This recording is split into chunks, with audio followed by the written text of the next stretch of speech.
ಮಾತರ್ಮೇ ಮಾತರಿಶ್ವನ್ನ ಪಿತರತುಲಗುರೋ ಭ್ರಾತರಿಷ್ಟಾಪ್ತಬಂಧೋ ಸ್ವಾಮಿನ್ ಸರ್ವಾಂತರಾತ್ಮನ್ನ ಜರಜರಯಿತರ್ಜನ್ಮ ಮೃತ್ಯಾಮಯಾನಾಂ ಗೋವಿಂದೇ ದೇಹಿ ಭಕ್ತಿಂ ಭವತಿ ಚ ಭಗವನ್ನೂರ್ಜಿತಾಂ ನಿರ್ನಿಮಿತ್ತಾಂ ನಿರ್ವ್ಯಾಜಾಂ ನಿಶ್ಚಲಾಂ ಸದ್ಗುಣಗಣಬೃಹತೀಂ ಶಾಶ್ವತೀಮಾಶುದೇವ ನಾರಾಯಣಂ ನಮಸ್ಕೃತ್ಯ ನರಂ ಚೈವ ನರೋತ್ತಮಂ ದೇವೀಂ ಸರಸ್ವತೀಂ ವ್ಯಾಸಂ ತತೋ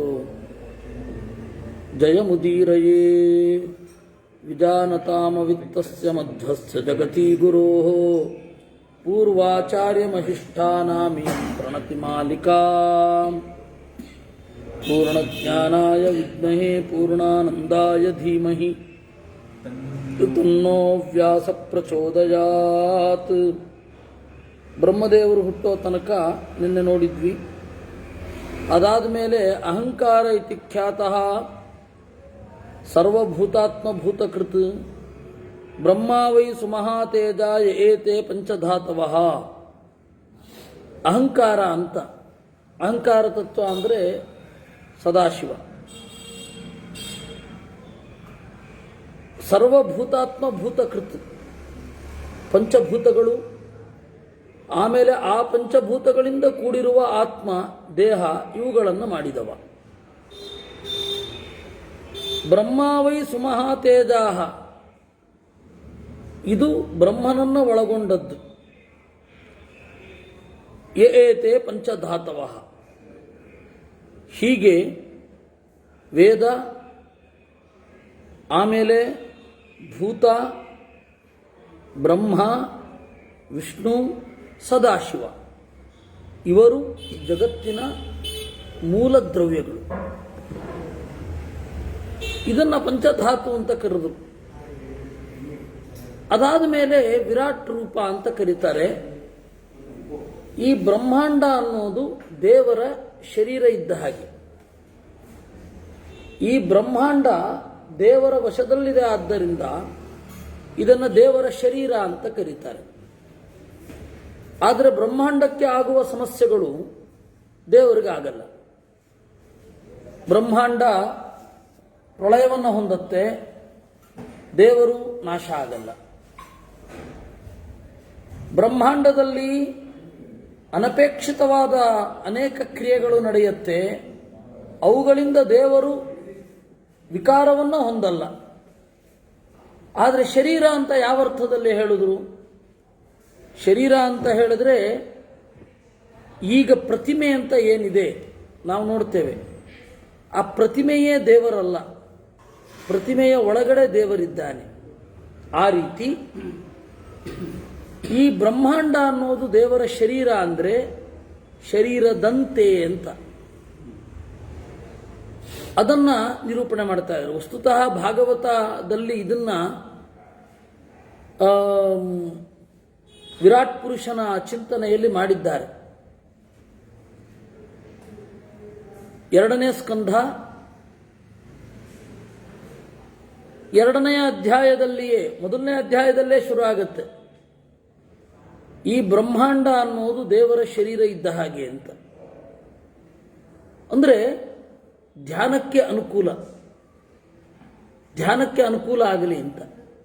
ಆ ಎಂತಹ ಧ್ಯಾನ? ತುಂಡು ಧ್ಯಾನ, ಧಾರಣ ಅಂತ ಇದೆ. ಅದರ ರೂಪವನ್ನೇ ಇದು ಕೂಡ ನಿರೂಪಣೆ ಮಾಡುತ್ತೆ. ಹಾಗಾದರೆ ಭಾಗವತದಲ್ಲಿ ಯಾಕೆ ಹೇಳಿದ್ರು?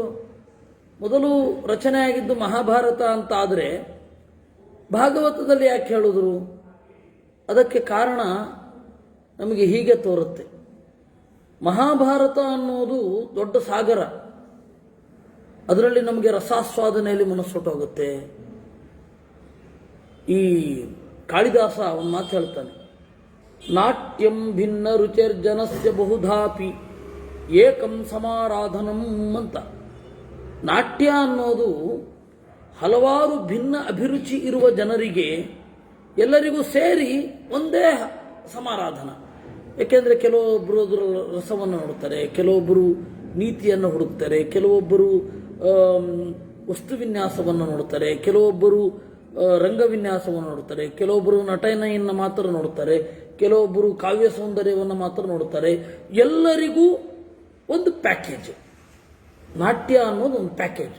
ಬೇರೆ ಬೇರೆಯವರು ಬೇರೆ ಬೇರೆ ತರಹ. ಮಹಾಭಾರತ ಅನ್ನೋದು ಹಾಗೆ. ಅದರಲ್ಲಿ ಯಾವ್ದು ನೋಡೋದು ಯಾವ್ದು ಬಿಡೋದು? ರಾಜನೀತಿಯೇ, ಜೀವನಕ್ಕೆ ಬೇಕಾದ ಸುಭಾಷಿತಗಳೇ, ಹೊಸ ಹೊಸ ಐಡಿಯಾಗಳೇ, ಒಳ್ಳೆಯ ಮಾತುಗಳೇ, ಅದನ್ನು ಮೀರಿ ಶಿಲ್ಪಶಾಸ್ತ್ರವೇ, ಚಿತ್ರವೇ, ಗಾನವೇ, ಏನಿಲ್ಲ ಅದರಲ್ಲಿ. ಹೀಗಾಗಿ ನಮ್ಮ ಪ್ರಜ್ಞೆ ಅನ್ನೋದು ದೇವರನ್ನ ಎಷ್ಟು ಗ್ರಹಿಸಬೇಕೋ ಅಷ್ಟು ಗ್ರಹಿಸುವ ಸಾಧ್ಯತೆಗಳು ಕಡಿಮೆ. ಮಹಾಭಾರತದ ಪ್ರಧಾನವಾದ ಸ್ರೋತಸ್ಸು ಇದು ದೇವರ ಕಥೆ ಅಂತನ್ನುವ ಎಚ್ಚರ ಮೂಡೋದು ಕಡಿಮೆ. ಅದು ಬೇರೆ ಬೇರೆ ಕಡೆ ಡೈವರ್ಟ್ ಆಗಿಬಿಡುತ್ತೆ. ಅದಕ್ಕೆ ಭಾಗವತವನ್ನು ಓದ್ರಿ. ಭಾಗವತವನ್ನು ಓದಿದಾಗ ನಿಮಗೆ ಏನಾಗತ್ತೆ, ಓ ಭಾರತದ ಗುರಿ ಯಾವುದು ಅನ್ನೋದು ಗೊತ್ತಾಗತ್ತೆ. ಹಾಗೆ ಅದರಿಂದಾಗಿ ಇಲ್ಲಿ ಹೇಳಿದ್ದ ಅಂಶಗಳನ್ನು ಅಲ್ಲಿ ಹೇಳಿದ್ದಾರೆ. ಆ ರೀತಿ ವಿರಾಟ್ ಪುರುಷನ ಚಿಂತನೆ. ಈ ಬ್ರಹ್ಮಾಂಡ ಅನ್ನೋ ದೇವರ ಶರೀರ.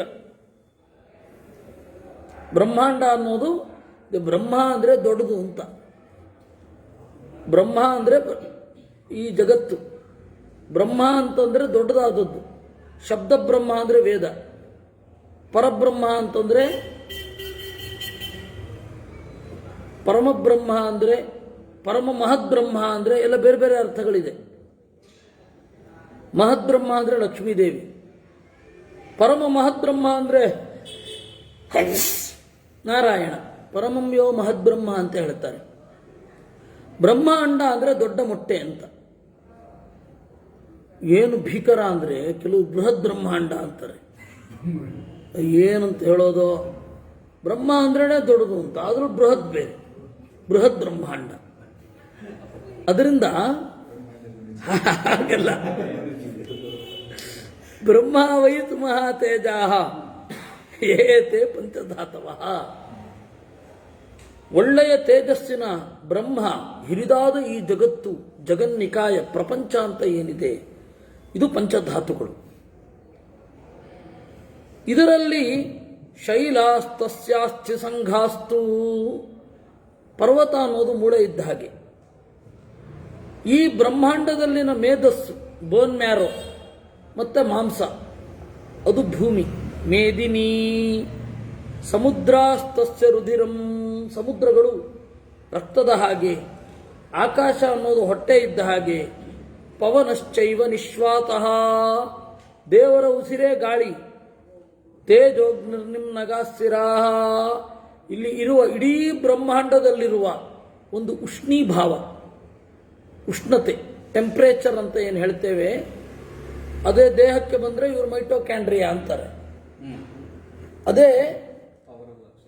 ಅದೇ ಈ ಇಡೀ ಜಗತ್ತಿನಲ್ಲಿದ್ದರೆ ಅದೇ ಟೆಂಪ್ರೇಚರ್ ಅಂತಾರೆ.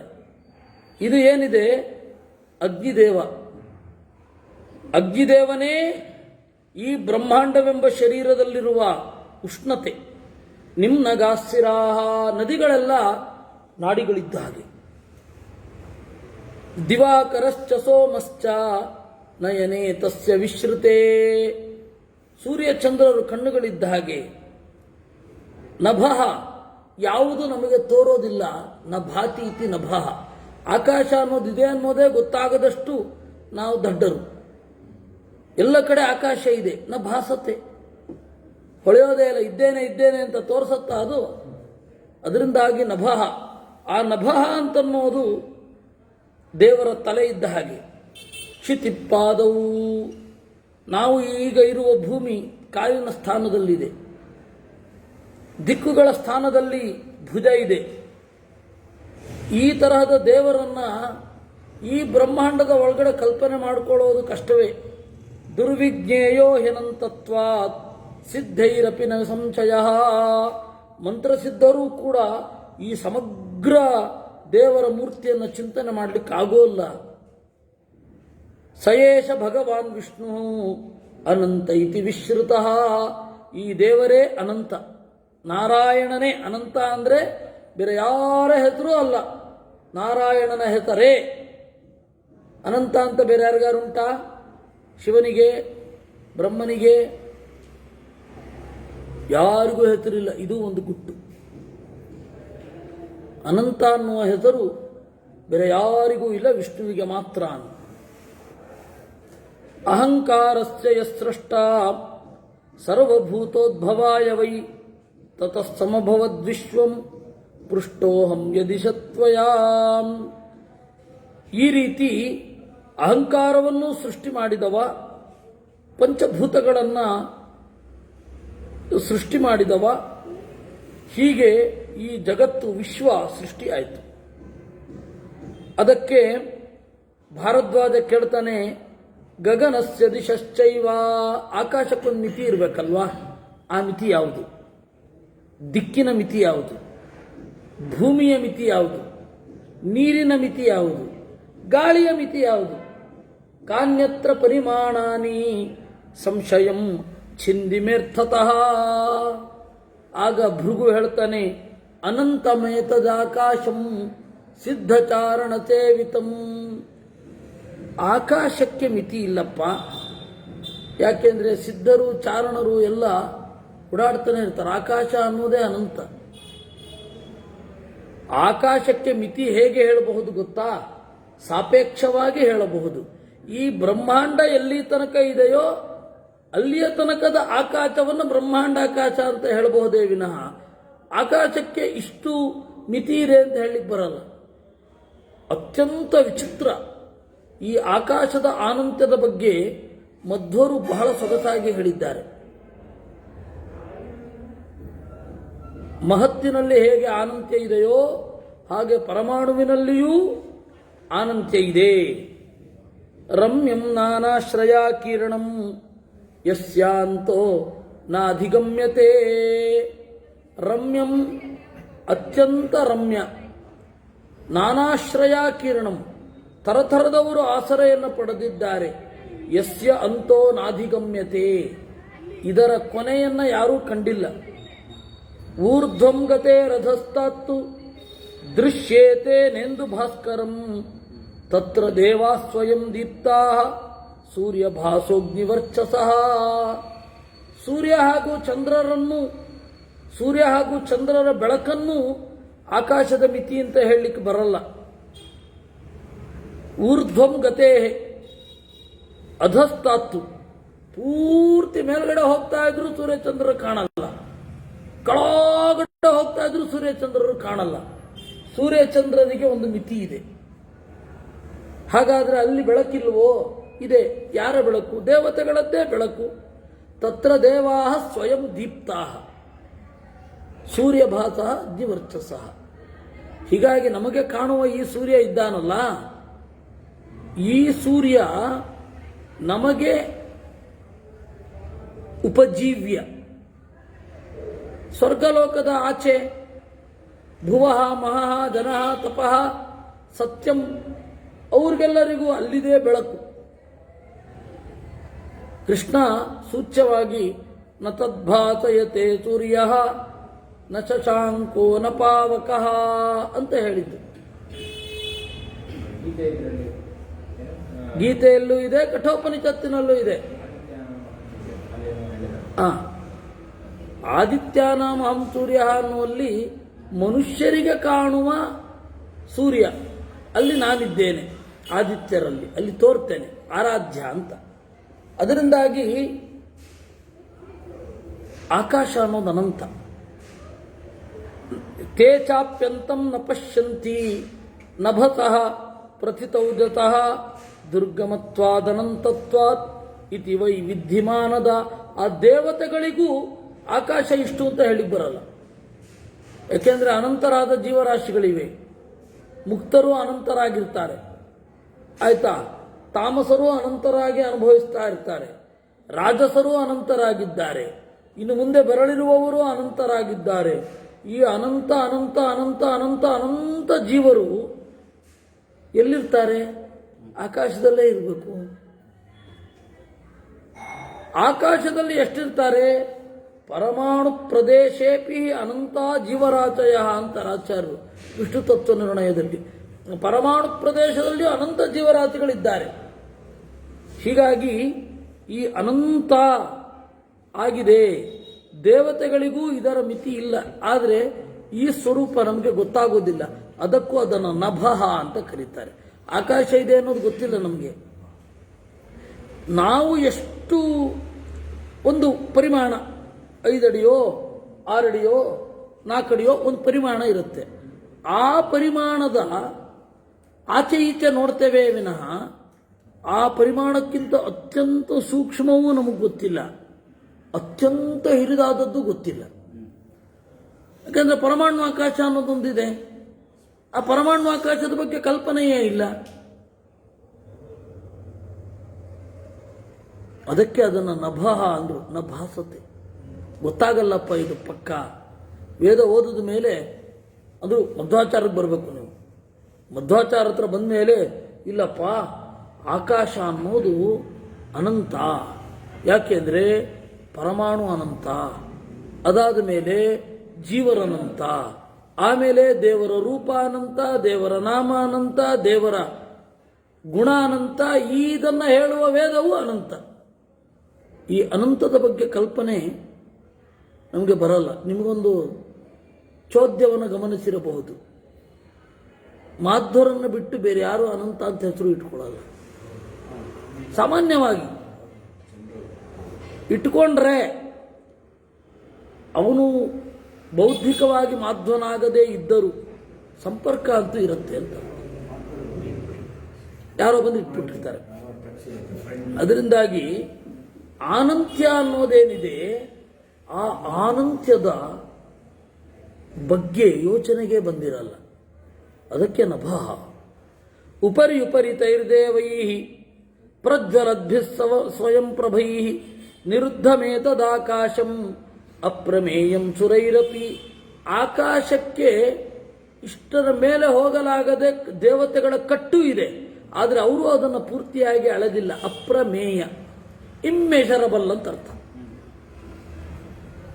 ಪೃಥಿವ್ಯಂತೆ ಸಮುದ್ರಾಸ್ತು ಸಮುದ್ರಾಂತೆ ತಮಸ್ಮೃತಂ ತಮಸೋಂತೆ ಜಲಂ ಪ್ರಾಹು ತಸ್ಯ ಜಲಸ್ಯಾಂತೆ ಗಿರೇವಚ. ನೋಡಪ್ಪ, ಪೃಥ್ವಿಯ ಕೊನೆಗೂ ಕೂಡ ಸಮುದ್ರ ಇದೆ, ಸಮುದ್ರದೊಂದಿಗೆ ಪೃಥ್ವಿ ಕೊನೆಗೊಳ್ಳುತ್ತೆ. ಆಯ್ತಾ? ಸಮುದ್ರದ ಆಚೆ ನಮಗೆ ಗೊತ್ತಿಲ್ಲ ತಮಃ.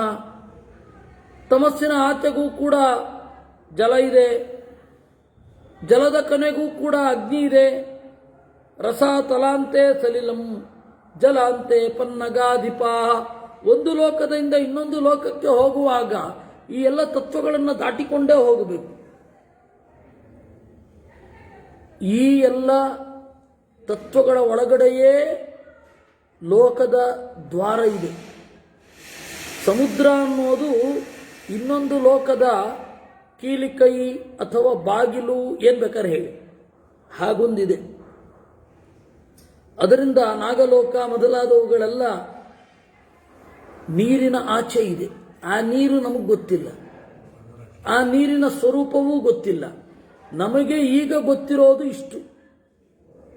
ಜಿಯೋಗ್ರಫಿಯೂ ಕೂಡ ಯಾಕೆ ಮಾಡಿದ್ದು? ನಮ್ಮ ಆಡಳಿತಾತ್ಮಕ ಆನುಕೂಲ್ಯಕ್ಕಾಗಿ ಮಾಡಿದ್ದೇ ವಿನಃ ಈ ಜಿಯೋಗ್ರಫಿ ಮ್ಯಾಪ್ ಇತ್ಯಾದಿಗಳನ್ನೆಲ್ಲ ನಂಬಿಕೊಂಡು ಜಗತ್ತಿನ ರಹಸ್ಯವನ್ನ ತಿಳಿತೇವೆ ಅಂತ ಹೋಗಬಾರದು. ಯಾರಿಗ್ರಿ ಆ ತರಹದ ಧೈರ್ಯ ಇದೆ? ಭಂಡ ಧೈರ್ಯ ಅಷ್ಟೇ ಅದು. ಇವತ್ತಿನ ಜಿಯೋಗ್ರಫಿಯನ್ನು ಇಟ್ಕೊಂಡು ಮ್ಯಾಪನ್ನು ಇಟ್ಕೊಂಡು ಇಡೀ ಭೂಮಿಯನ್ನು ತಿಳ್ಕೊಳ್ತೇನೆ ಅಂತ ಹೋಗೋದು ಭಾರಿ ಕಷ್ಟ. ಉಪನಿಷತ್ತಿನಲ್ಲಿ ಒಂದು ಕಡೆ ಬರುತ್ತೆ, ಇದಿಷ್ಟು ಅನಂತ, ಭೂಮಿ ಅನಂತ ಅಂತ. ನಮಗೆ ಈಗ ತೋರುವ ಭೂಮಿಯೇ ಅನಂತ. ಯಾಕೆ ಅಂದರೆ ಕಣ್ಣಿನಿಂದ ಈ ಡಯಾಮೀಟರ್ನೋ ಅಥವಾ ಈ ಪ್ರದೇಶದ ಎಕ್ಸ್ಟೆನ್ಷನ್ ಅನ್ನೋ ಗಮನಿಸಬಹುದು, ಬಯಲನ್ನು ಕಣ್ಣಿನಲ್ಲಿ ತುಂಬಿಕೊಳ್ಬಹುದು. ಆದರೆ ಎಷ್ಟು ಓಡಾಡಿದ್ರೂ ಓಡಾಡ್ಬೋದಲ್ಲ. ಇಲ್ಲಿ 1 ಕೋಟಿ ಹೆಜ್ಜೆ ಇಡ್ಲಿಕ್ಕಾಗಲ್ವಾ? ಹಾಗಾದನಂತ. ಅದಕ್ಕೆ ಈ ಭೂಮಿಯೇ ಹಾಗನಂತ ಅಂತ ಹೇಳ್ತಾರೆ. ಅದರಿಂದ ಇನ್ನು ಇದನ್ನು ಅಳೆಯೋದು ಯಾವ ಮಾತು? ಗುಟ್ಟುಗಳೆಲ್ಲ ನಮ್ಗೆ ತೆರ್ಕೊಳ್ಬೇಕು ಅಂತ ಇಲ್ಲ, ಆ ಉದ್ದೇಶವೇ ಇರಲಿಲ್ಲ. ಈಗ ಸರ್ವೆ ಆಫೀಸ್ ಯಾರಿಂದ ಶುರು ಆಗಿದ್ದು? ಬ್ರಿಟಿಷ್ ಗೌರ್ಮೆಂಟಿಂದ ಶುರು ಆಯಿತು. ಬ್ರಿಟಿಷರು ಯಾಕೆ ಅಳದದ್ದು? ನಮ್ಮ ಆಡಳಿತ ಇಷ್ಟಕ್ಕಿದೆ ಅಂತ ಹೆಮ್ಮೆ ಹೇಳ್ಕೊಳ್ಳಿಕ್ಕೆ. ಆಮೇಲೆ ಅದು ಮುಂದುವರಿಲಿಲ್ಲ ಅಂತ ನಾನು ಹೇಳಲಿಲ್ಲ. ಆದರೆ ಈಗಿನ ಸರ್ವೆ ಆಫೀಸ್ ಸ್ಟೇಟಸ್ ಬಗ್ಗೆ ಈಗ ತಿಳ್ಕೊಳ್ಬೇಕು ಅಂತ ನನಗೆ ಈಗ ಅನ್ನಿಸ್ತಾ ಇದೆ. ನಾನು ಅದ್ರ ಬಗ್ಗೆ ಯೋಚನೆ ಮಾಡಿರಲಿಲ್ಲ. ಪ್ರೆಸೆಂಟ್ ಸ್ಟೇಟಸ್ ಸರ್ವೆ ಏನು ನಡೀತಾ ಇದೆ? ಸಾಮಾನ್ಯವಾಗಿ ಅವರು ಒಂದು ಲಾಭಕ್ಕಾಗಿ ಸಮುದ್ರದ ಮಧ್ಯದಲ್ಲಿ ಹೋಗಿ ಪೆಟ್ರೋಲ್ ಎಲ್ಲಿ ಸಿಗತ್ತೆ ಅಂತ ನೋಡೋದಕ್ಕೆ ಸೀಮಿತ, ಅಥವಾ ಇದೇ ಉಪಲಬ್ಧ ಇರುವ ಭೂಭಾಗದಲ್ಲಿ ಯಾವ ಖನಿಜಗಳು ಹೊಸದಾಗಿ ಸಿಗತ್ತೆ ಅನ್ನೋದನ್ನು ನೋಡಬಲ್ಲರು. ಅದು ಏನು ಇನ್ನೊಂದು ದೇಶದ ಮೇಲೆ ಆಧಿಪತ್ಯವನ್ನು ಸ್ಥಾಪನೆ ಮಾಡಲಿಕ್ಕೆ ವಿನಃ ಅನಂತದ ಬಗ್ಗೆ ಯೋಚನೆ ಮಾಡಲಿಕ್ಕೆ ನಮ್ಗೆ ಪುರುಸೋತ್ತಿಲ್ಲ. ಯಾಕೆಂದರೆ ನಮ್ಮ ಮಿತಿಯೇ ನಮಗೆ ಅಡ್ಡಿಯಾಗಿ ನಿಂತಿದೆ. ಇಷ್ಟರೊಳಗಡೆ ಏನಾರು ಮಾಡ್ತಾ ಇರಬೇಕು, ಇರೋದೇ ಇಷ್ಟರ ಒಳಗಡೆ ಏನಾರು ಮಾಡ್ತಾ ಇರಬೇಕು. ಹಾಗೆ ಹೊರಟಿದ್ದೀವಿ. ಅದರಿಂದ ನಮಗಿದು ಯಾವುದು ಗೊತ್ತಾಗೋದಿಲ್ಲ. ಅದರಿಂದಾಗಿ ಆಕಾಶ, ಮಣ್ಣು, ನೀರು, ಗಾಳಿ, ಆಕಾಶ, ಬೆಂಕಿ ಇವುಗಳ ಆವರಣದ ಮೇಲೆ ಆವರಣ ಇದ್ದೇ ಇರುತ್ತೆ. ಏವಮಂತಂ ಹಿನಭತಃ ಪ್ರಮಾಣಂ ತಲಿಲಸ್ಯ ಚ ಅಗ್ನಿಮಾರುತಯೋಶ್ಚೈವ ದುರ್ಜ್ಞೇಯಂ ದೈವತೈರಪಿ. ಅದರಿಂದ ಈ ಪಂಚಭೂತಾತ್ಮಕನಾದ ಶಿವ, ಆ ಶಿವನ ಒಳಗಡೆ ಇರುವ ಮುಖ್ಯ ಪ್ರಾಣ, ಅವನಿಗೆ ನಿಯಾಮಕಳಾಗಿರುವ ಲಕ್ಷ್ಮೀದೇವಿ, ತೇಜಸ್ಸು ಅಂತ ಕರೀತಾರೆ ಉಪನಿಷತ್ತಿನಲ್ಲಿ. ತೇಜ ಪರಸ್ಯಾಂ ದೇವತಾಯಾಮ್. ಇದು ಯಾವುದು ದೇವತೆಗಳಿಗೆ ತಿಳ್ಕೊಳ್ಳಿಕ್ಕಾಗಲ್ಲ. ಅಗ್ನಿಮಾರುತ ತೋಯಾನಾಂ ವರ್ಣಾಕ್ಷಿತಿ ತಲಸ್ಯ ಚ ಆಕಾಶ ಸದೃಶಾಹ್ಯೇತೆ ಭಿದ್ಯಂತೆ ಅತತ್ವದರ್ಶನಾತ್. ಬೆಂಕಿಗೊಂದು ಕಲರ್ ಇದೆ, ಗಾಳಿಗೆ ಕಲರ್ ತರಬಹುದು, ನೀರಿಗೆ ಕಲರ್ ಇದೆ, ಮಣ್ಣಿಗೆ ಕಲರ್ ಇದೆ. ಎಲ್ಲಿಂದ ಬಂದಿದೆ? ಆಕಾಶ ಸದೃಶ ಹೇತೆ, ಆಕಾಶಕ್ಕೆ ಸದೃಶ ತೋರತ್ತೆ ಅತತ್ವ ದರ್ಶನದಿಂದ. ಅಂದರೆ ಆಕಾಶದಲ್ಲಿರುವ ಬೆಳಕು, ಆಕಾಶದಲ್ಲಿರುವ ಬಣ್ಣ ಭೂಮಿಯಲ್ಲಿ ಕಾಣುತ್ತೆ. ಭೂಪ್ರದೇಶದಲ್ಲಿ ಈ ಭೂಮಿಯ ವಸ್ತುವಿನಲ್ಲಿ ತೋರುತ್ತೆ. ಇದೇ ಬಣ್ಣ, ಇದೇ ಒಂದು ತೇಜಸ್ಸು ಆಕಾಶದಲ್ಲಿ ಯಾಕೆ ಕಾಣಲ್ಲ ಅಂತಂದ್ರೆ ಕಾಣಬಾರದು ಅಂತ ಇದೆ ಅಷ್ಟೇ. ಯಾಕೆಂದ್ರೆ ಆಕಾಶದಲ್ಲಿ ಸೂರ್ಯನ ಬೆಳಕು ಇದೆ, ಸೂರ್ಯನ ಬೆಳಕಿನಲ್ಲಿ 7 ಬಣ್ಣಗಳಿವೆ, ಆದರೆ ಅದ್ಯಾವುದು ತೋರಲ್ಲ. ಆಕಾಶದ ಪ್ರತಿಫಲನ ನೀರಲ್ಲಿ ಯಾಕಾಗತ್ತೆ ಗೊತ್ತಿಲ್ಲ. ಅದಕ್ಕೊಂದು ಮಿತಿ. ಇಲ್ಲಿ ಕಾಣಲ್ಲ, ಇಲ್ಲಿ ಕಾಣತ್ತೆ. ಆಯ್ತಾ? ಅದಕ್ಕೆ ಹೇಳಿದ್ದು ಆಕಾಶ ಸದೃಶಾಹ, ಆಕಾಶದಲ್ಲಿರುವ ಬಣ್ಣಗಳಂತೆಯೇ ಇಲ್ಲಿ ಬಣ್ಣಗಳಿವೆ. ಆದರೆ ಭಿದ್ಯಂತೆ ಅತತ್ವ ದರ್ಶನಾತ್. ಇಲ್ಲಿ ಬಣ್ಣ ಇದೆ, ಅಲ್ಲಿ ಬಣ್ಣ ಇಲ್ಲ. ಡೆನ್ಸಿಟಿ ಯಾವ ಪ್ರಮಾಣದಲ್ಲಿರುತ್ತೆ ಗೊತ್ತಿಲ್ಲ. ನಮಗೆ ಕಾಣಿಸುತ್ತೆ, ಕಾಣಿಸಲ್ಲ. ಹೌದು, ನಮಗೆ ತತ್ವದರ್ಶನ ಇಲ್ಲ. ಯಾಕೆಂದ್ರೆ ಒಬ್ಬ ನಿಪುಣನಾದ ಬೆಳಕನ್ನು ಗ್ರಹಿಸುವ ಫೋಟೋಗ್ರಾಫರ್ನಿಗೆ ಕಾಣುವ ಬಣ್ಣ ನಮಗೆ ಕಾಣಲ್ಲ. ಅವನೇ ಕ್ಯಾಮರಾದಲ್ಲಿ ನೋಡುವಾಗ ಏನು ಬಣ್ಣಗಳು ಕಾಣುತ್ತೆ ಅದು ಈಗ ಕಾಣಲ್ಲ. ಇದೆಲ್ಲ ವ್ಯತ್ಯಾಸಗಳಿದೆ. ಅದರಿಂದಾಗಿ ಅತತ್ವದರ್ಶನಾತ್ ಭಿದ್ಯಂತೆ, ಆಮೇಲೆ ತತ್ವದರ್ಶನಾತ್ ಭಿದ್ಯಂತೆ. ಇದೆಲ್ಲ ಎಷ್ಟು ಕಾಂಬಿನೇಷನ್ ಇದೆ ಬಣ್ಣದ್ದು. ಯಾಕೆ ಹಾಗೆ ತೋರುತ್ತೆ? ತತ್ವದರ್ಶನದಿಂದ ಗೊತ್ತಾಗುತ್ತೆ. ಯಾವ ಬಣ್ಣ ನೋಡ್ತೇವೆ, ಯಾವ ಬಣ್ಣ ಕಾಣಲ್ಲ. ಇರೋದು ಯಾವ ಬಣ್ಣ, ಕಾಣೋದು ಯಾವ ಬಣ್ಣ, ಇವುಗಳೆಲ್ಲ ತತ್ವದರ್ಶನ ಭಿದ್ಯಂತೆ. ಪಠಂತಿ ಚೈವ ಮುನಯಃ ಶಾಸ್ತ್ರೇಚು ವಿವಿಧೇಷು ಚ ತ್ರೈಲೋಕ್ಯೆ ಸಾಗರೇ ಚೈವ ಪ್ರಮಾಣಂ ವಿಹಿತಂ ಯಥಾ.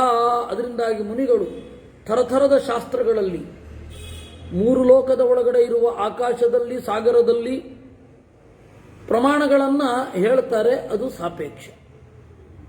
ಪಠಂತಿ ಶಾಸ್ತ್ರೇಶು ಪಠಂತಿ ಅದೃಶ್ಯ. ಆದರೆ ಇದಕ್ಕೆ ಈ ಮಿತಿಯನ್ನು ಇಟ್ಟುಕೊಂಡು ಆ ಮಿತಿಯನ್ನು ತೆಗೆದುಬಿಟ್ರೆ ಯಾರೂ ಹೇಳಲಿಕ್ಕಾಗಲ್ಲ. ಅದೃಶ್ಯಾಯ ತ್ವಗಮ್ಯಾಯ ಕಪ್ರಮಾಣ ಮುದಾಹರೇ ಸಿದ್ಧಾನಾಂ ದೇವತಾನಾಂಚ ಯದಾ ಪರಿಮಿತಾ ಗತಿ. ಈ ದೇವತೆಗಳು ಸಿದ್ಧರು ಅಂತ ಇರ್ತಾರಲ್ಲ, ಅವರ ಗತಿಯೂ ಒಂದು ಕಡೆಗೆ ಮಿತವಾಗಿ ಇದೆ. ಈಗ ಉದಾಹರಣೆಗೆ ಜೀವಸ್ವರೂಪದಲ್ಲಿ ಬೇರೆ ದೇವತೆಗಳಿಗೆ ಪ್ರವೇಶ ಇಲ್ಲ. ಮುಖ್ಯ ಪ್ರಾಣನಿಗಿದೆ, ದೇವರಿಗಿದೆ.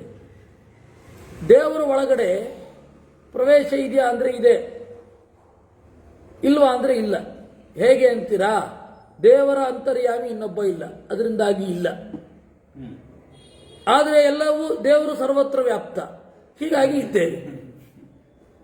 ಅದರಿಂದಾಗಿ ಈ ಪಂಚಭೂತಗಳೇ ಇಷ್ಟು ವಿರುದ್ಧವಾದ ಗುಣಗಳನ್ನು ಹೊಂದಿರುತ್ತೆ, ಇನ್ನು ದೇವರಿಗಿರಲ್ವೇ? ನಾನು ಮತ್ತೆ ಪ್ರಮೋದ ಪಲಿಮಾರ ಪರ್ಯಾಯದಲ್ಲಿ ಆದಿಪರ್ವದ ಉಪನ್ಯಾಸ ಇತ್ತು. ಅವನಿಗೆ ನೆನಪಿದೆ ಇಲ್ಲೋ ಗೊತ್ತಿಲ್ಲ. ಬೆಳಗ್ಗೆ ಗುರುಗಳ ಹತ್ರ ಹೋದ್ವಿ. ಆಗ ಅವರೊಂದು ಮಾತು ಹೇಳಿದ್ರು, ಉಪನ್ಯಾಸ ಬಂದಿದ್ಯಾ? ಹೌದು. ಯಾವುದು? ಆದಿಪರ್ವ. ಅಲ್ಲ, ನೀನು ಮೋಕ್ಷ ಧರ್ಮ ಪರ್ವ ಮಾಡಬೇಕಲ್ವಾ ಅಂದರು. ಅದು ನೀವು ಮಾಡ್ಬೋದು, ನಮ್ಮ ಕೈಲಾಗಲ್ಲ ಅಂತ. ನೆನಪಿದೆ, ನೀವು ಮಾಡ್ಬೋದು, ನಮ್ಮ ಕೈಲಾಗಲ್ಲ ಅಂತಂದೆ.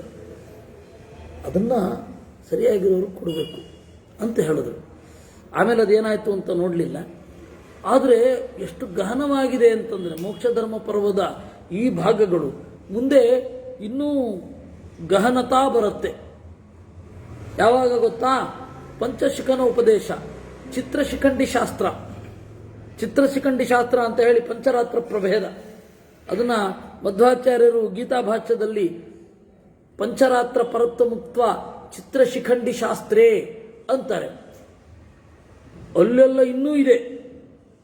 ಅಲ್ಲ, ಇಲ್ಲಿರೋದನ್ನು ಪೂರ್ತಿ ಹೇಳಿದ್ದೀನಿ ಅಂತಲ್ಲ, ಎಷ್ಟಾಗುತ್ತೋ ಅಷ್ಟು. ಅಥೋ ಗೌಣಮನಂತಸ್ಯ ನಾಮಾನಂತೇತಿ ವಿಶ್ರುತಂ. ನೋಡಿ, ಇಲ್ಲಿ ದೇವರಿಗೆ ಅನಂತ ಅಂತ ಹೇಳ್ತಿರಲ್ಲ, ಈ ಅನಂತ್ಯ ನಿಮಗೆ ಗೊತ್ತಿದೆ ಪೂರ್ತಿ ಇದ್ರೆ ಗೌಣ ಅಂತ. ಗೌಣ ಅಂದರೆ ಅಪ್ರಧಾನ. ನಾವು ಇಲ್ಲಿ ಕಾಣುವ ದೇವರ ಅನಂತ್ಯ ದೇವರ ಪಾಲಿಗೆ ಗೌಣ. ಯಾಕೆಂದ್ರೆ ದೇವರು ಅಂದ್ಕೊಳ್ಬಹುದು, ನಾನು ಎಷ್ಟು ಅನಂತ ಇದ್ದೇನೆ ಅಷ್ಟು ಅನಂತ ಇವರು ಕಾಣಲ್ಲ ಅಂತ. ಹೀಗಾಗಿ ಅದು ಅವನಿಗೆ ಗೌಣ.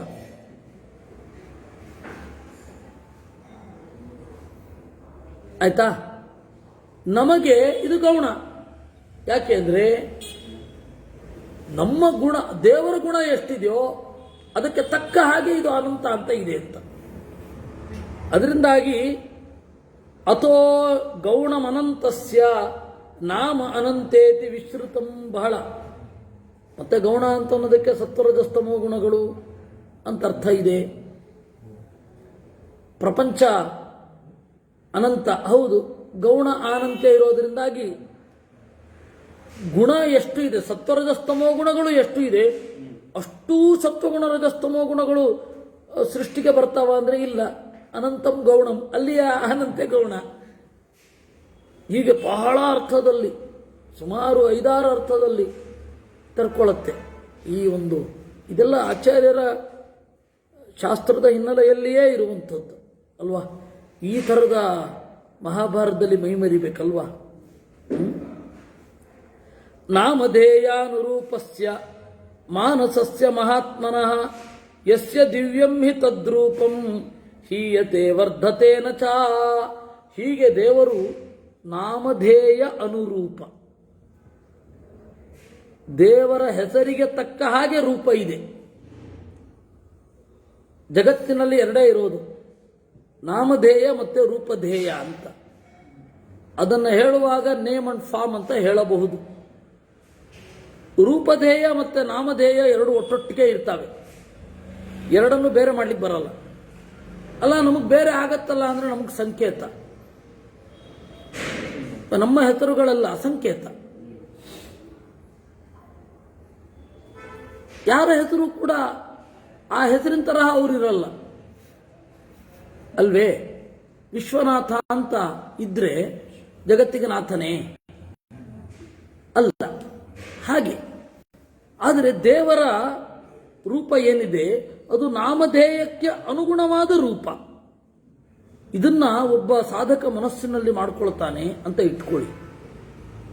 ಅವನು ಎಷ್ಟು ಚಿಂತನೆ ಮಾಡ್ತಾ ಇರ್ತಾನೋ ಅದು ಹಿಗ್ಗತ್ತೆ ವಿನಃ ಕುಗ್ಗಲ್ಲ. ಓ, ನಾನು ಬಹಳ ದೇವರ ಮಹಿಮೆ ತಿಳ್ಕೊಂಡ್ಬಿಟ್ಟಿದ್ದೆ, ದೇವರು ಅಷ್ಟಿಲ್ಲ ಅಲ್ಲ. ಯಸ್ಯ ದಿವ್ಯಂ ಹಿ ತದ್ರೂಪಂ ಹೀಯತೆ ವರ್ಧತೆ ನಚ ನ ಹೀಯತೆ ವರ್ಧತೆ. ಇದು ಇರುವಂಥದ್ದು. ಇದಕ್ಕಿನ್ನೊಂದು ಅರ್ಥ ಇದೆ. ಮಾನಸವಾದ ಚಿಂತನೆ ಏನಿದೆ ಅದು ಹೀಯತೆ, ಸಾಕು. ಯಾಕೆಂದ್ರೆ ಆತ್ಮದ ಚಿಂತನೆ ಏನಿದೆ, ಆತ್ಮಿಕವಾದ ದರ್ಶನ ಮನಸ್ಸಿಗಿಂತ ದೊಡ್ಡದು. ಸೆವೆಂತ್ ಸೆನ್ಸ್ ಅದು ಎಷ್ಟು ಗ್ರಹಿಸುತ್ತೆ, ಅದು ಎಷ್ಟು ಆನಂದವನ್ನು ಗ್ರಹಿಸುತ್ತೆ, ಮನಸ್ಸು ಅಷ್ಟು ಗ್ರಹಿಸಲ್ಲ. ಅದಕ್ಕೆ ಯಾರಿಗೆ ಆತ್ಮಿಕ ಪ್ರಜ್ಞೆಯ ಅರಿವಿಲ್ಲ ಅವ್ರಿಗೆ ಆನಂತ್ಯದ ಕಲ್ಪನೆಯೇ ಇರಲ್ಲ. ಅವ್ರು ಕಾಲಾನಂತ್ಯ ಅಂತ ಒಂದು ಹೇಳ್ತಾರೆ, ಗುರುತಿಸ್ತಾರೆ. ಈಗ ವಿಜ್ಞಾನಿಗಳು ಇಲ್ಲ, ಕಾಲವೂ ಅನಂತ ಅಲ್ಲ ಅಂತ ಹೊಸ ವಾದ ಶುರು ಮಾಡಿದ್ದಾರೆ.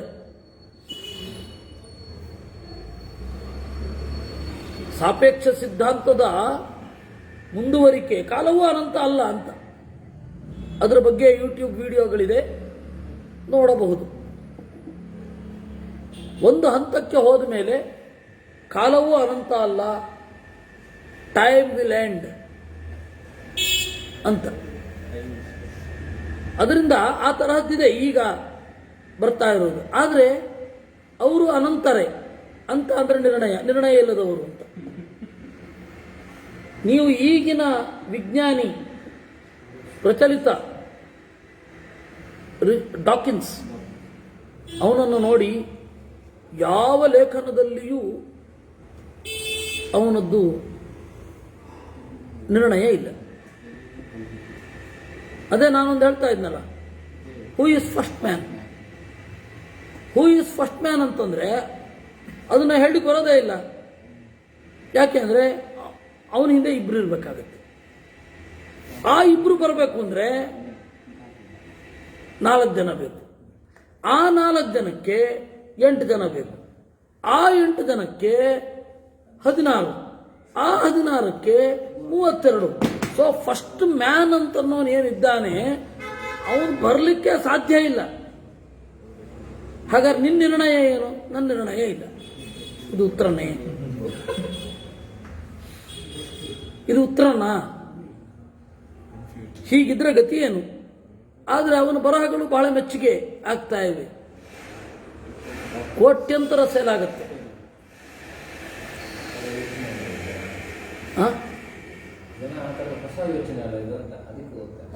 ಅಲ್ಲ, ಅಲ್ಲಿ ನಿರ್ಣಯ ಇಲ್ಲ ಅನ್ನೋದೇ ಗೊತ್ತಾಗ್ತಾ ಇಲ್ಲ ಅವ್ರಿಗೆ. ಅದೇ ಅದರಿಂದಾಗಿ ಕೋನ್ಯಸ್ತದ್ವೇದಿತು ಚಕ್ತೋ ಯೋ ನ ಸ್ಯಾತ್ ತದ್ವಿಧೋಪರಃ. ದೇವರನ್ನ ಹಾಗೆ ತಿಳಿದವನು ದೇವರಂತೆಯೇ ಇರಬೇಕು, ದೇವರಂತೆ ಇರದವನು ದೇವರನ್ನು ತಿಳಿಲಿಕ್ಕೆ ಸಾಧ್ಯ ಇಲ್ಲ. ತಾತ್ಪರ್ಯ ನಿರ್ಣಯ, ಮಹಾಭಾರತ ತಾತ್ಪರ್ಯ ನಿರ್ಣಯ 2ನೇ ಅಧ್ಯಾಯದಲ್ಲಿ ಇದನ್ನು ಕೋಟ್ ಮಾಡಿದ್ದಾರೆ. ಕೋಹಿತುಂ ವೇದಿತಂ ಶಕ್ತೋ ಋತೆ ವಿಷ್ಣು ಮನಾಮಯಂ ಕೋನ್ಯಸ್ತದ್ವೇದಿತುಂ ಶಕ್ತೋ ಯೋ ನ ಸ್ಯಾತ್ ತದ್ವಿಧೋಪರಃ. ದೇವರನ್ನ ದೇವರು ಮಾತ್ರ ತಿಳಿಯಬಲ್ಲ. ದೇವರನ್ನ ತಿಳಿಯಬೇಕಾದವನು ದೇವರಂತೆಯೇ ಇರಬೇಕು ಪೂರ್ಣವಾಗಿ. ದೇವರಂತೆ ಇಲ್ಲದವನು ದೇವರನ್ನು ತಿಳಿಯಲಾರ. ಅಂದರೆ ದೇವರು ಮಾತ್ರ ಪೂರ್ತಿಯಾಗಿ ತಿಳಿದಿದ್ದಾನೆ ಅಂತ ಅರ್ಥ. ಹೀಗಾಗಿ ನೀವು ಯಾನಿ ನಾಮಾನಿ ಗೌಣಾನಿ ವಿಖ್ಯಾತಾನಿ ಮಹಾತ್ಮನಃ ನೋಡಿದ್ರ ಏನೇನು ಆಯಾಮಗಳು ಬಂತಿದ್ರಲ್ಲಿ. ಯಾನಿ ನಾಮಾನಿ, ದೇವರ ಏನು ನಾಮಗಳಿದೆ, ಗೌಣಾನಿ ಗುಣಕ್ಕೆ ಸಂಬಂಧಪಟ್ಟವುಗಳು. ಆದರೆ ನಾವು ಆ ಗುಣದಿಂದ ದೇವರ ಗುಣಗಳನ್ನು ಚಿಂತನೆ ಮಾಡಲಿಕ್ಕೆ ಹೊರಟ್ರೆ ಅದು ನಮ್ಮ ಪಾಲಿಗೆ ಗುಣವನ್ನು ಹೇಳಿದ್ರು ಕೂಡ ಅವನ ಪಾಲಿಗೆ ಗೌಣಾನಿ ಏನೇನೆಲ್ಲ ಆಯಾಮಗಳು ಬರುತ್ತೆ ವಿಷ್ಣು ಸಹಸ್ರನಾಮದ ಬಗ್ಗೆ. ಇದೇ ವಿಷ್ಣು ಸಹಸ್ರನಾಮವು ಇಲ್ಲೇ ಬರೋದು, ಮೋಕ್ಷ ಧರ್ಮ ಪರ್ವದಲ್ಲೇ, ಇದು ಅಭಿಜಾತನ ಪರ್ವದಲ್ಲಿ ಬರುತ್ತೆ. ತತಃ ಪುಷ್ಕರತ ಸೃಷ್ಟ ಸರ್ವಜ್ಞೋ ಮೂರ್ತಿಮಾನ್ ಪ್ರಭು.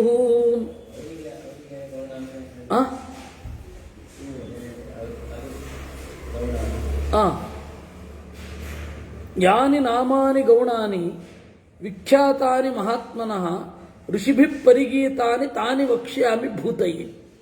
ಅದು ಇಡೀ ಶ್ಲೋಕ ಇರುವಂಥದ್ದು. ಅಲ್ಲಿ ನಮಗೆ ಒಂದು ಅರ್ಥ ತೋರುತ್ತೆ. ಯಾನಿ ನಾಮಾನಿ, ದೇವರ ನಾಮಗಳು ಏನಿದೆ ಎಲ್ಲ ಗೌಣಾನಿ, ಗುಣದಿಂದ ಬಂದಿರುವವುಗಳು. ಅದು ವಿಖ್ಯಾತಾನಿ, ವಿ ಅನ್ನೋದಕ್ಕೆ ಇಲ್ಲ ಅಂತನೂ ಇದೆ, ಹೌದು ಅಂತನೂ ಇದೆ. ಹೆಚ್ಚಿನ ಜನರಿಗೆ ಖ್ಯಾತವಾಗಿಲ್ಲ, ವಿಶಿಷ್ಟರಲ್ಲಿ ಮಾತ್ರ ಖ್ಯಾತವಾಗಿದೆ, ವಿಶಿಷ್ಟದಿಂದ ಖ್ಯಾತವಾಗಿದೆ.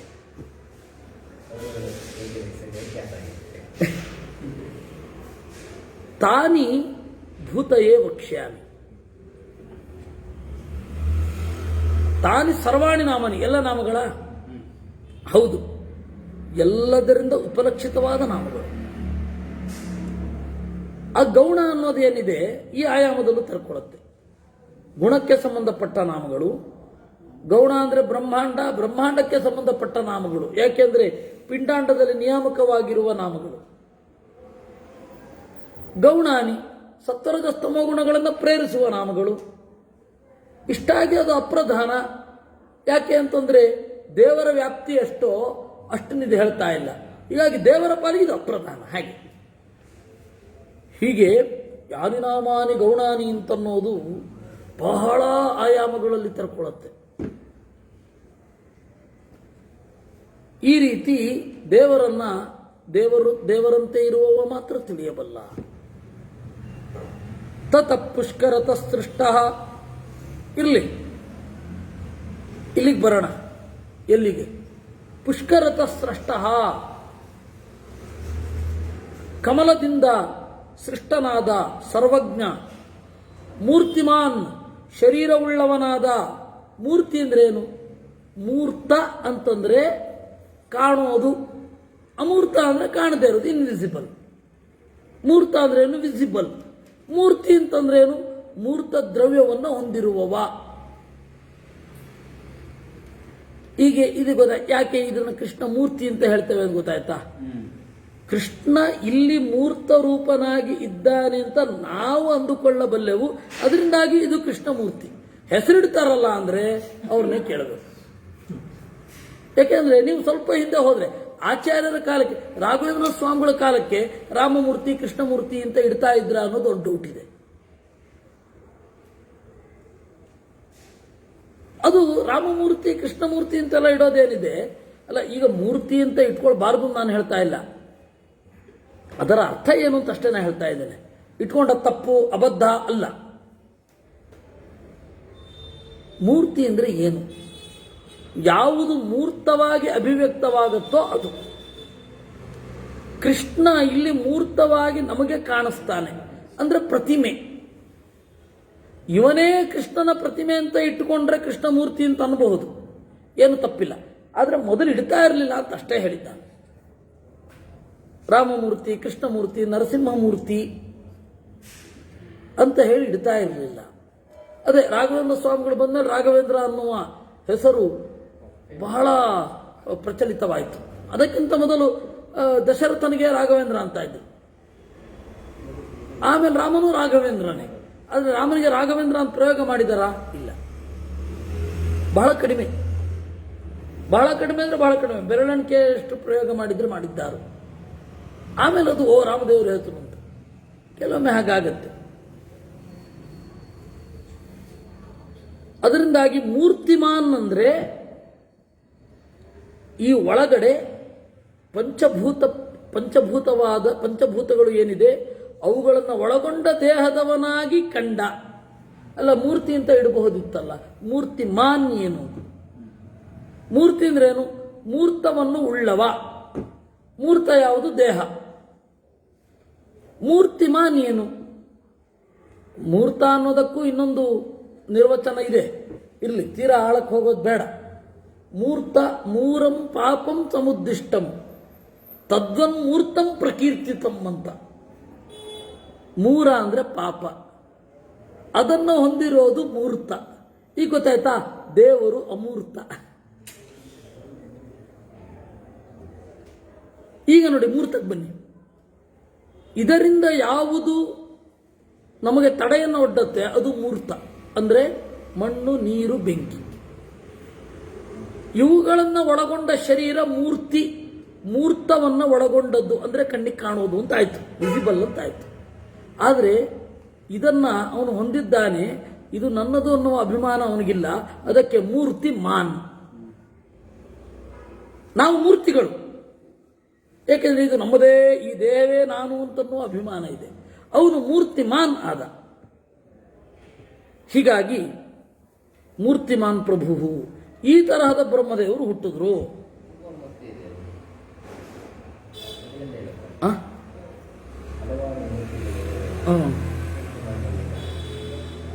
ಅನ್ಬಹುದು, ಆದರೆ ಗೌಣ ಪ್ರಯೋಗ ಆಗುತ್ತೆ. ಇರಲಿ. ಹಾಗಾದ್ರೆ ಭಾರದ್ವಾಜ ಕೇಳ್ತಾನೆ, ಸರಿ ಏನೋ ಪುಷ್ಕರದಲ್ಲಿ ಹುಟ್ಟಿದ್ರಿ ಅಂತಾಯ್ತು, ಆ ಕಮಲ ಜ್ಯೇಷ್ಠ ಆಯ್ತಲ್ಲ ಅಂದ್ರೆ ಸೋಮವಾರಕ್ಕೆ ಮುಂದುವರ್ಸೋಣ. ಕೃಷ್ಣಾರ್ಪಣಮಸ್ತು. ಬೇಗನೆ ಮುಗಿಸ್ಬೇಕಿತ್ತು, ಸ್ವಲ್ಪ ತಡ ಆಯ್ತು. ಕೃಷ್ಣಾರ್ಪಣಮಸ್ತು.